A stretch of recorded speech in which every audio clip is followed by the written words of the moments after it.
Even libertarians. Even... Welcome to This Week in Common Sense, starring Paul Jacob. My name is Timothy Avercola, and we are going to cover the big stories of the week for the last week of January 2021 that have appeared on thisiscommonsense.org. Paul Jacob has been writing commentary at thisiscommonsense.org since 1999.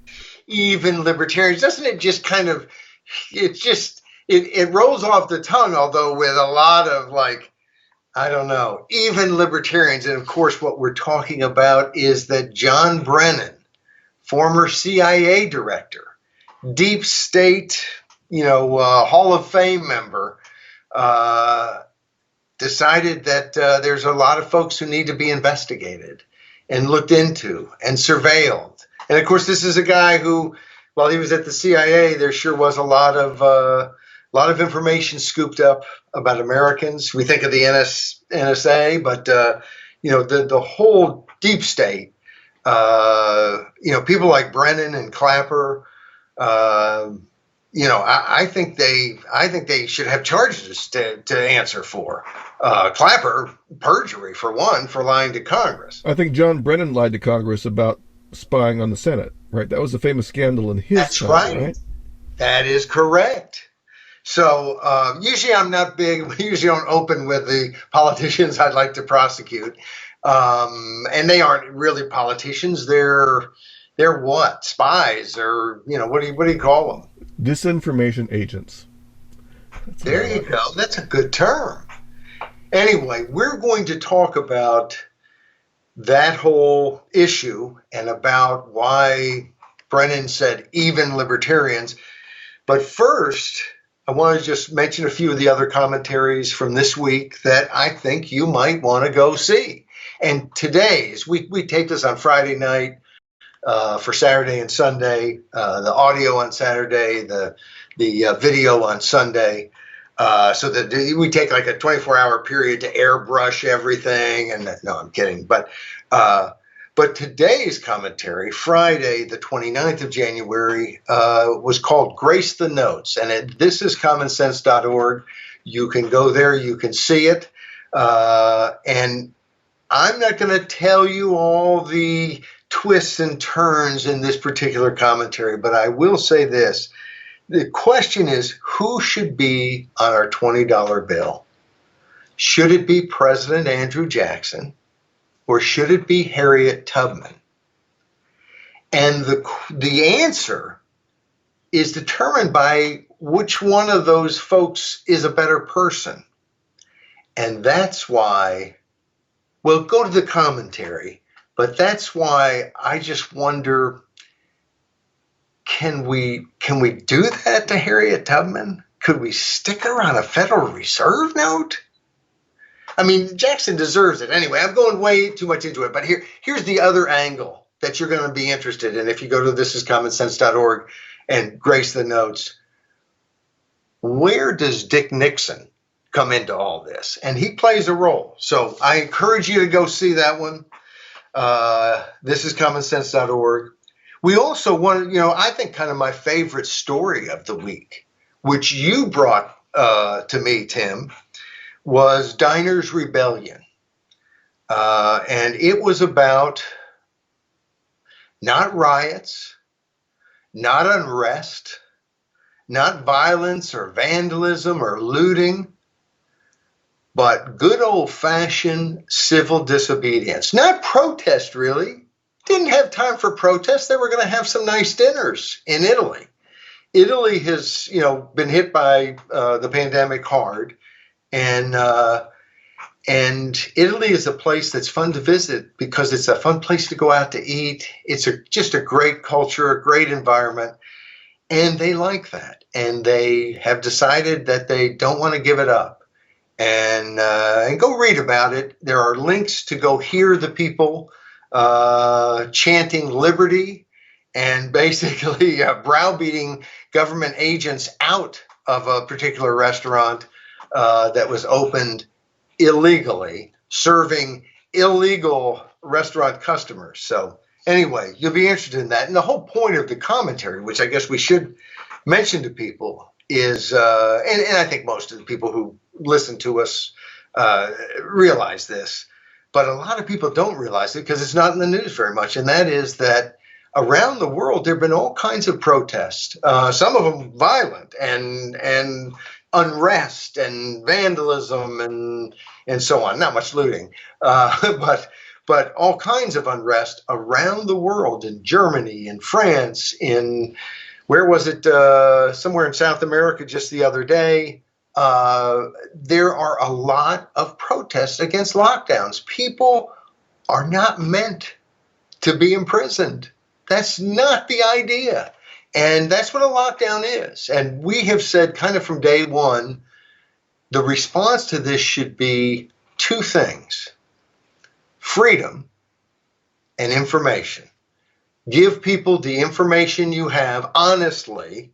I know that has a big leap for people in government, but honestly provide the information and then allow people to be free without aggressing on each other, without damaging one another in some foolish way, but just in normal everyday life to be free to act as they want to act, so that people who need to take certain precautions take those precautions. Others who can't afford to sit in their home for the next 6 months and watch their business go down the tubes or what have you, or be unable to pay the rent or go to school or do all the things people want to do. We need freedom. And the truth is, we'll talk a little bit about freedom and coronavirus pandemic at the very end when we talk a little bit about China. The other commentary this week that we're just going to mention briefly is the Great School Reset. And, you know, in the news right now, there's the Davos, Switzerland virtual event where billionaires and government officials and big shots get together and they talk about what to do with this world, what to do with our world. And it strikes me as so funny that one of the big problems in our world is supposedly, it's not, I don't have a problem with it, is income inequality. And I don't have a problem with it because, you know, I get money. I work hard to get it. If I want more, I got to work harder to get more. Somebody has more. That's really not, you know, nothing I can do about that. It doesn't hurt my feelings too much. And if someone has less, well, geez, I'm sorry, but you know, if I can help, I'll help. If I can't, I won't. I don't feel like I have a duty to, you know, make sure that everybody in the neighborhood has the same amount, or everybody in the world or the country or the state or the city. But the very people, and I think about, you know, Warren Buffett saying his taxes should go up, and realizing that, you know, and saying that his secretary pays a higher percentage than he does. Well, then if he wants his taxes to go up, why wouldn't he write a check? Why is he playing some mouth games with us? This guy's a wealthy guy. He could write a big check and never feel it. So why is he playing some political game? That's worth asking. And all these other folks who want this reset to somehow shape up our world economy, I think it's a little bit like one of the big stories we didn't get to this week, the GameStop and the stock trading, where in essence, if all of a sudden the stock trading goes against the big guys, they may have to close down the market. And I think that's what we're looking at in terms of the Great Reset. That is not to create wealth equality. It seems to me that that's a lot of rich people trying to figure out how we can't have an equal shot to get as rich as they are, or at least to have as much freedom as they have, even if it's in our lowly abode and, you know, driving our Honda Civic that's got 100,000 miles on it. Hey, we want that freedom, and it seems to me that every time there's talk of a reset, it's about more government control and less freedom. And, you know, I think about this. I was thinking about this as I was preparing that, you know, even Congress people who talk about that, like I think of AOC and she's going to help the poor people. So AOC is richer than you, richer than me, richer than almost every, I mean, she's got to be in the 1, 2, 3, 4, 5% of Americans. Anybody in Congress is in income, in yearly income. Congressional salary is $175,000, I think, and they bitch and moan about it. But most people in America don't make $175,000. If the family has two income earners, they don't make $175,000. So, these are wealthy people who are always going to help us. And then, dang it, just like Lucy in the football, we never get helped. The poor never become non-poor. And the rich never become poor. They stay rich. So it's just interesting. Now, we're talking about a school reset. And you should go there. It's called the Great School Reset. I always tell too much about them, even when I'm supposed to, not take so much time. But I have to. What's interesting is that in this pandemic, education has been so abandoned by the government because the teachers' unions are so powerful that, one, politicians are scared to cross them.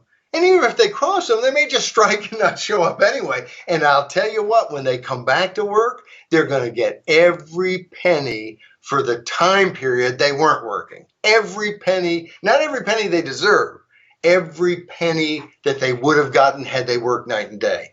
And so the reality is people have had to scramble to get education. And they're creating, what they've called learning pods and all kinds of different ways to educate themselves. And I think that may turn out to be something really neat. And maybe in the same way that education has always been the excuse why you need big government and more money and always more money because you have to educate every kid and you got to make sure it's world class and everything else. We all want that. But that's been their calling card. This is why we are so relevant. And then the pandemic comes and they kind of go, yeah, well, we can't get to it. And of course, I say that it'd be different if schools were like leading schools were where the COVID-19 was spreading like wildfire. There's been no noticeable spread from young people in K through 12 education. So anyway, but we point out maybe we could have a reset for freedom. And you and I and others that we know could work together to do that. So go read that one.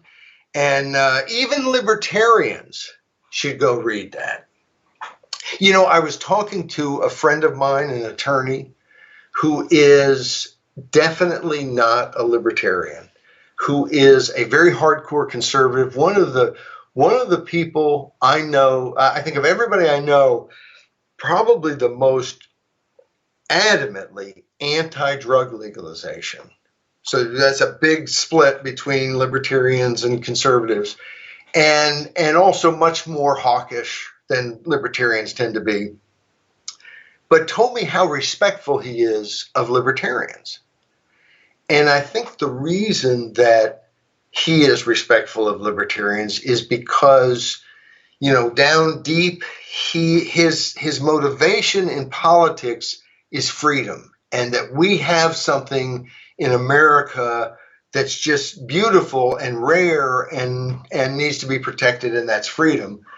And whatever you know about libertarians, you know that they like freedom. They're not totalitarians. They're not going to, bust in your home and take your stuff. I mean, individual crook libertarians might. They're not really libertarians. Anyway, it's the sort of thing where I find that same connection on the left. Not everywhere on the left, just like not everywhere on the right. The left, it seems, has become increasingly not for free speech. I mean, the ACLU that defended the rights of Nazis to march in Skokie, Illinois.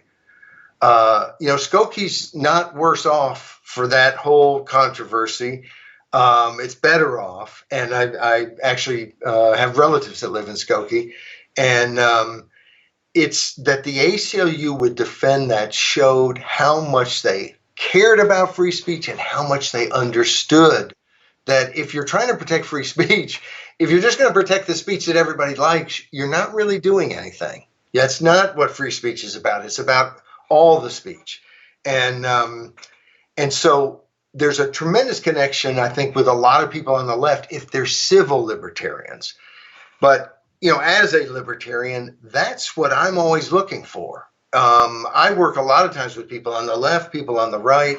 I want to work with people on the left or the right where I see that connection to freedom. And we might disagree about tax rates or different things, but the idea of the government just pushing people around and having undue power and there not being uber protected rights is a real problem. And that's something we should all be united on. And it seems to me that that's the scariest thing that's going on, is this idea that what people, from the ACLU to, the John Birch Society or something, you had this huge, spectrum of people who believed in basic free speech.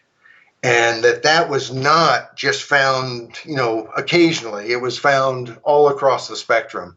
And I think we've lost a lot of that. And it brings us to even libertarians. This was, if my eyesight isn't too bad, this was Tuesday's piece. Or was it Wednesday's piece? No, it was Tuesday's. But it's about the fact that John Brennan had been asked about this idea of, this domestic terrorism, this big fear. There was an article the other day after this ran at thisiscommonsense.org. There was an article in the Post, and it talked about this statement that the Department of Homeland Security put out that just made it clear they were concerned about domestic extremists causing some sort of, insurrection, violent action, something. And it noted that there had been violent actions post January 6th. And, I immediately thought, well, wait a second. What violent actions have there been post January 6th? Well, I'll bet you know, Tim, because of the area of the country that you live, very close to Portland, Oregon, in Washington State. And I won't give you your address. I was going to pinpoint on the map. Tim's right here. Thankfully, I'm neither in Seattle nor in Portland nor directly in between. That's the hint I can give you. But of course, there's been tremendous violence, and a continuation of that, which does show that we're dealing with people who are not just Democrats. They're way to the left of the Democratic Party, but it seems to me that this whole push, I think we need to defend institutions. Like I thought in Portland that the federal government has a right to say, no, we're not going to let you burn down our building, just like I have a right to say, I'm not going to let you burn down my house. And I'm not going to let you, if someone owns a store, I'm not going to let you burn down my store. That's not why I've been working so hard. So I'm not opposed in any way. I think it was silly that the Capitol Police and that whole situation, that they weren't more prepared. Now, I wasn't expecting something, but I certainly think, you want to be kind of prepared for, you don't want to kind of go, well, I don't think anything's going to happen, so we're giving all the police the day off, or just let anyone in. I think they had certain instructions not to let the crowd into the Capitol, because of course the crowd was much bigger than could fit in the Capitol, kind of, and you don't allow huge crowds to just overrun a Capitol or my house, or anyway, and so it seems to me that there's all kinds of things that need to be done now. Now, they're talking about, they built a quick fence around the Capitol. They're talking about making that permanent.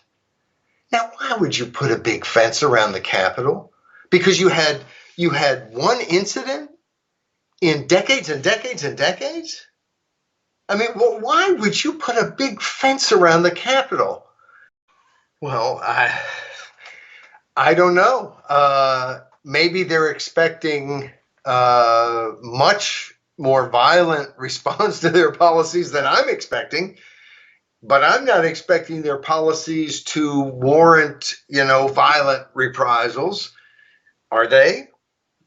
It's a good question to ask. I think they are. I'll tell you, this idea, now Brennan lists a whole group of folks, and he's saying that, religious extremists, authoritarians, fascists, bigots, racists, nativists, even libertarians. Well, I think if you look at kind of those other groups, there's just not much, how you see the little circles and they overlap. There's not much overlap. There's like libertarians over here and geez, I don't know. I mean, a few of us may be religious extremists, depending on what your definition is.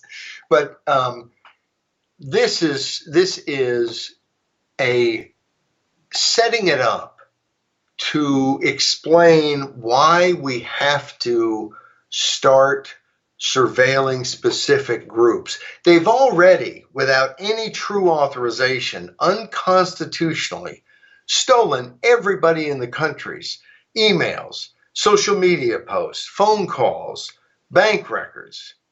This we already know. Supposedly they've been stopped, although, the guys at the computer terminal at the NSA, I don't know who's standing over their shoulder to stop them. No one told them to start. So, I kind of worry about that. But this is a little bit different. This is to do more than simply scoop up every bit of information on us.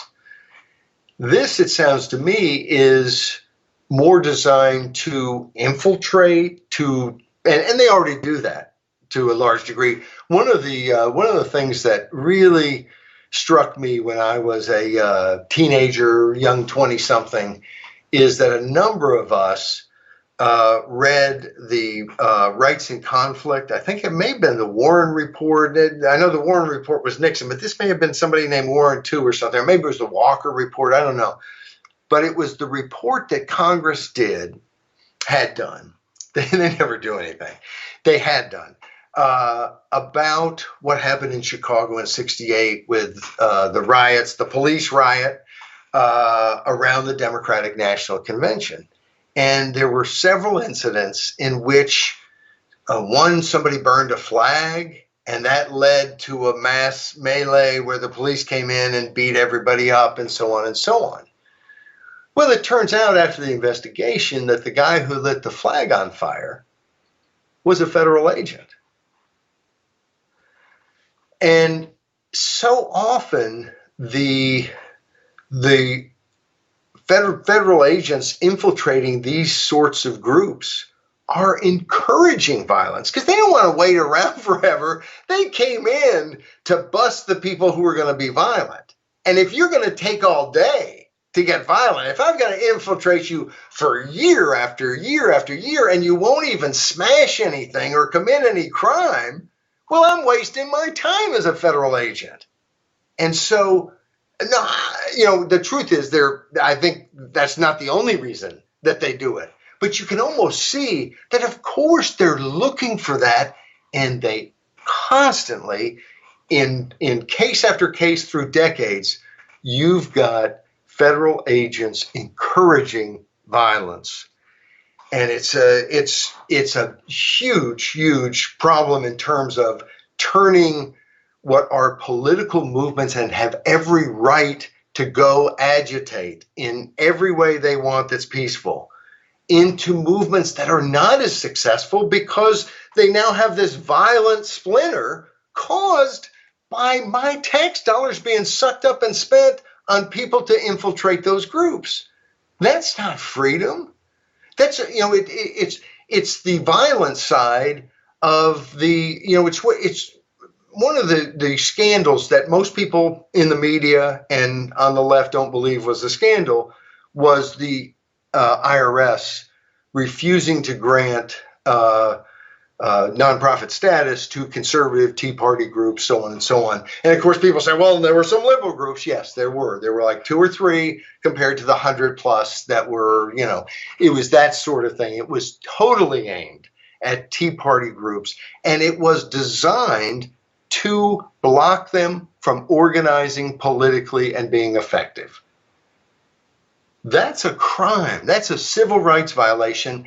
And nobody was prosecuted. No, they weren't, because Lois, I forget her last name. It's on. I want to say Cloris Leachman died this week, and I can't. Lois Lerner. Boy, Cloris Leachman's a wonderful actress. Anyway, Lois Lerner is not a wonderful anything except a wonderful, just terrible public non-servant. And she was the head of that department of the IRS. She also, years earlier, was at the FEC when they started to launch outrageous investigations of groups like U.S. term limits, where they found no wrongdoing, but claimed that there was wrongdoing anyway, even though they didn't do anything about it because they couldn't do anything because there was none. This is how the FEC works. And I won't go into a long thing on that. I probably should at some point, because I'm sure that from that explanation, people go, I don't know what he's talking about. But we got a complaint on something, just as a shorthand here, during the term limits effort. And what we had done is said, this person signed our term limits pledge, this person did not. And they claimed that it was some violation. It was no violation. They didn't follow up on it, but then sent out a press release. And they do this all the time, saying that they're not going to prosecute, but that they think there was a violation. Just a completely outrageous thing for a government agency to do. We're not going to go after you because we don't have a shred of evidence you did anything wrong, but we still think you violated some weird, idea of the law.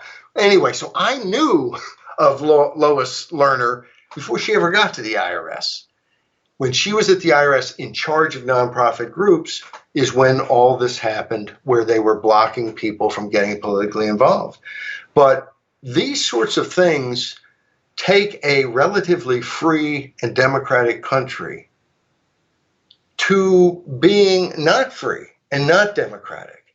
If the people in power are actively subverting groups by infiltrating them, by surveilling them, by trying to browbeat them into silence in every way, shape, and form. There's a lot of private actions, people who are going to be fired because they somehow, there was a thing, I may write something about it, some guy who was on Parler. He didn't do anything wrong on Parler, but he was on that and was fired from his job because of it. Parler being a social media site that allows people to say what they want to say for the most part. And so these sorts of actions that are aimed at policing politics before any crime has been committed and silencing alternative voices, this is a huge problem. We cannot go down that road and be a free and democratic country. And so, the idea that people like Brennan are going to be, strategizing on how to protect the country. It's not about protecting the country. It's about protecting the deep state, the political class. It's kind of the poor man's U.S. only version of Davos, I think. Well, that may be out there. But of course, Brennan he's just a talking head on MSNBC with connections to some of the most powerful people on the planet. But aside from that, he's maybe he's there to get people to watch MSNBC. I don't know, but. Well, I'll tell you what. Remember the big controversy, because wasn't it Brennan who lost, and maybe it was Clapper too, that Trump at one point took the security clearance away. That's my memory. But I'll tell you what, I think as I was starting to do stuff on my first day, if I were president, I'd say, oh, wait.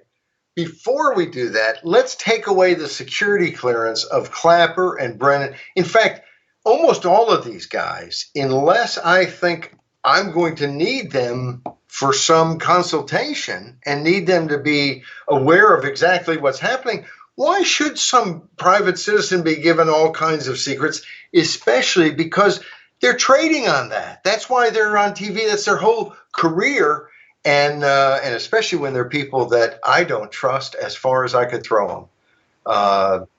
I would have taken, if I were Trump, I would have taken Brennan's security clearance away and given them to Snowden. But well, the truth is that's the other. I certainly would have brought Snowden home with a full pardon, which he hasn't even asked for. He's basically said he would come back if they would take the death penalty off the table and not charge under this ridiculous 1917 law where he doesn't get to basically defend himself. But to me, that's the most ridiculous prosecution anyway. A judge has already said, you folks were violating the law. You guys violated the rights of 300 some odd million people. But this guy, Snowden, all he did was to say, I have a job where they are having me violate people's rights. I got to come clean. And did. But, we're a week plus into the Biden administration. I think it's scary in lots of respects. One key area I was worried about, and still am, a week doesn't make all the difference, was where would Biden come down on China? The Obama-Biden administration, which, of course, when the vice president is running for president, he was a key part of everything. But I don't believe that he made too many of the decisions that were made. But I don't know. Anyway, we don't know exactly how much credit blame he deserves. When it comes to China, it's not just Obama. It was Bush before him, and it was Clinton before him. And it was Bush before him and Reagan before him and Carter and Ford and all the way back to Nixon, in essence. Not that there was anything wrong with opening up relations with China, just don't sell out to China. And I think we have, turned looked the other way on China on all kinds of things. And Biden thus far has been very forceful, which I think is important. The Chinese are flying, into Taiwanese airspace on a regular basis. They're making all kinds of threats. And Biden invited for the first time since 1979, since relations were broken with the Republic of China, Taiwan, and switched to the People's Republic, the Chinazis, who weren't necessarily Chinazis then. They were, I think, just straight out kind of communist, murderous, crazy people. Now they're much more kind of a Nazi-like society in a lot of ways, which is why the Hong Kongers call them Chinazis, and I think it's the best term. A lot of people call them Chi-coms, but they're just not really communists in the way you usually think about it. Maybe their viciousness, the amount of people that they put in jail, the million plus Uyghurs who were in concentration camps. But it is good, I think, to see that there is so much opposition now to what China is all about, that it's a bipartisan view that they're a danger to the world. And I don't say that we're not a danger sometimes to the world, because we are sometimes. But I think that they're a danger to their own people. And I joined this webinar that was put on, and I'm going to forget their name again, but it's the Bastiat Society that's associated with American Institute. for economic research. I believe that's right? what the AIER stands for. AIER. We've quoted them on numerous things. Very libertarian, and a lot of their economic stuff is very good. But this particular, Was Jeff Tucker part of that webinar? no. But it just seemed to be a view that, hey, China's a different system. They argue that they're doing, they're helping the Uyghurs economically and other ways and so on. And, my head just about exploded. And I commented that, look, you can say that maybe they believe that. I don't believe that they think they're helping the Uyghurs for a moment.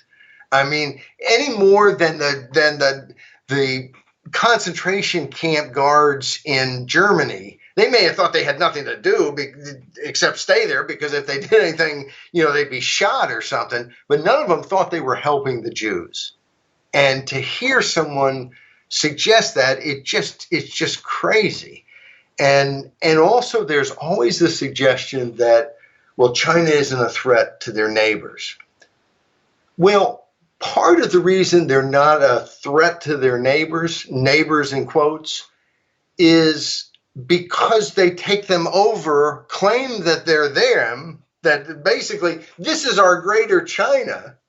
And, anyone who knows the actual history of Taiwan, used to be Formosa, it was a Dutch colony. The fact that the Japanese held it from 1895 to 1945, to the end of the war, and the truth is, I think Taiwan would vote to be part of Japan before they'd vote to be part of the CCP-run China.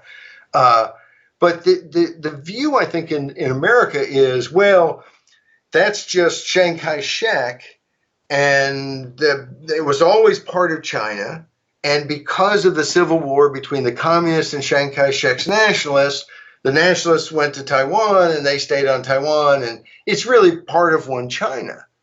Well, what that ignores is that, first of all, Chiang Kai-shek's people coming over to Taiwan, that's 14% of the population. That's not a huge chunk of the population. There was population there before. And in between being overrun by the Portuguese and the Dutch and the Japanese and the Chinese, and of course, they speak Chinese. They're many of them of Chinese descent, or at least, a certain part of their DNA came from people who came from China, and others from islands in the Pacific and so on. But just because you're overrun by different countries, that doesn't give those countries any real right over your land and over you. And Pat Buchanan wrote a piece this week, and he asked the question, pointing out that Nixon had pretty much agreed there's one China, and we want it to be peacefully reunited, but there's one China. Well, I don't care what Dick Nixon can say there's one China or there's 50. He doesn't decide it either. But Pat Buchanan asked the question, who does Taiwan belong to? And the answer is just so simple. The Taiwanese. That's who it belongs to.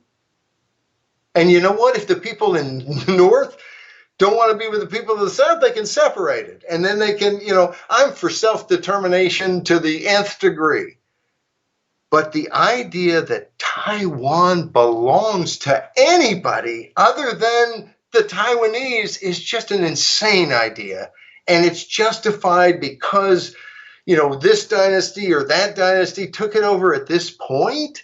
No, that's not how it works. And the truth is, when I went to Taiwan 2 years ago, I read a history of it. And one of the things that I found was that when I think there was some just break of literally 3 weeks between one invader and another invader coming, in which they declared independence. in which the people there, in other words, and the people there by all the polls show, and especially it's a young old split, but it's overwhelming. And even older people are more and more identifying as Taiwanese, not as Chinese. But it's up to them. And what can the U.S. do? I haven't been the biggest proponent of the U.S. as world policeman. I don't want to police the world. I do think that we want a world in which free countries connect with each other when there is a threat.